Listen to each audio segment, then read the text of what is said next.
ನಮಸ್ಕಾರ ವೀಕ್ಷಕರೇ, ನಮ್ಮ ಪೊಲೀಸ್ ನ್ಯೂಸ್ಗೆ ಸ್ವಾಗತ. ಇವತ್ತು ಏನು ಸುಬ್ರಹ್ಮಣ್ಯಪುರ ಉಪವಿಭಾಗದ ವ್ಯಾಪ್ತಿಯಲ್ಲಿ ಕುಮಾರಸ್ವಾಮಿ ಲೇಔಟ್ ಪೊಲೀಸ್ ಠಾಣಾ ವ್ಯಾಪ್ತಿಯಲ್ಲಿ ದಾಖಲಾಗಿರ್ತಕ್ಕಂಥ ಕೇಸಿನ ವಿಚಾರದಲ್ಲಿ ಈ ದ್ವಿಚಕ್ರ ವಾಹನಗಳ ಹರಾಜು ಪ್ರಕ್ರಿಯೆ ನಡೀತಾ ಇದೆ. ಇವತ್ತು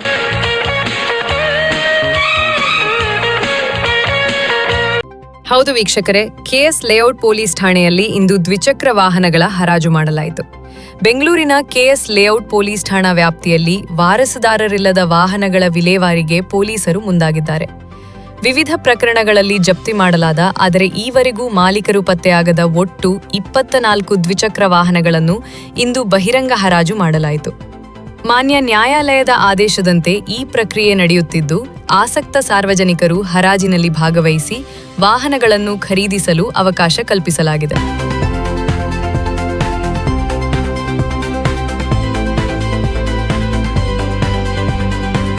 ಇದರ ರೂಲ್ಸ್ ಏನಪ್ಪಾ ಅಂತಂದ್ರೆ, RTO ಕಡೆಯಿಂದ ಬರೀ ಸ್ಕ್ರಾಪ್ಗೆ ಮಾತ್ರ ಬಳಸ್ತಕ್ಕಂತ ಒಂದು ವಾಹನಗಳಾಗಿರುತ್ತೆ. ಇದನ್ನ ಮರುಬಳಕೆ ಮಾಡೋಕೆ ಅವಕಾಶ ಇರೋದಿಲ್ಲ. ಇದಕ್ಕೆ ಬಿಡ್ದಾರರು ಸಾಕಷ್ಟು ಜನ ಬಂದಿದ್ದಾರೆ. ಈಗಾಗಲೇ ಇಲ್ಲಿ ನೋಡಬಹುದು ವೆಹಿಕಲ್ಗಳನ್ನ, ಸುಮಾರು 24 ವೆಹಿಕಲ್ಗಳನ್ನ ಹರಾಜಿಗಿಡಲಾಗಿದೆ. ಬಿಡ್ದಾರರು 10,000 ರೂಪಾಯಿಗಳ ಡೆಪಾಸಿಟ್ ನ ಕಟ್ಟಿ ಬಿಡ್ ಮಾಡಬೇಕಾಗುತ್ತೆ.